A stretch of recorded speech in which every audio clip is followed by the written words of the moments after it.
Hello दोस्तों, welcome to my channel. दोस्तों, अपने इस वीडियो को स्टार्ट करने से पहले मैं नए आने वाले यूज़र से ये रिक्वेस्ट करूंगी कि वो हमारे चैनल को सब्सक्राइब करके जल्दी से बेल आइकन के बटन को प्रेस कर दें।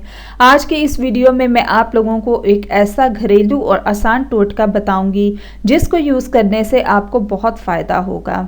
दोस्तों, आज का ये टोटका हमारा स्पेशली उन लोगों के लिए है जिनके घुटनों का दर्द जाता ही नहीं, और इसका इलाज मैं आज आपको अपनी इस वीडियो में बताऊंगी।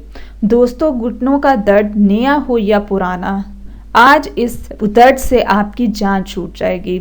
इसके लिए आप लोगों ने क्या करना है, आप लोगों ने लहसुन को सरसों के तेल में पकाकर अच्छी तरह से उसको छान लेना है। जब छान लें तो आपने घुटने पे इस तेल की मालिश करनी है। दोस्तों, ये बहुत ही ज़्यादा इफ़ेक्टिव टोटका है।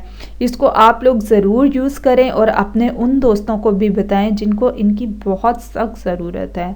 दोस्तों, ये थे आज के हमारे बेनिफिट्स और टिप्स। सो मज़ीद वीडियोस के लिए हमारे चैनल को सब्सक्राइब करके जल्दी से आप लोग बेल आइकन के बटन को प्रेस कर दें।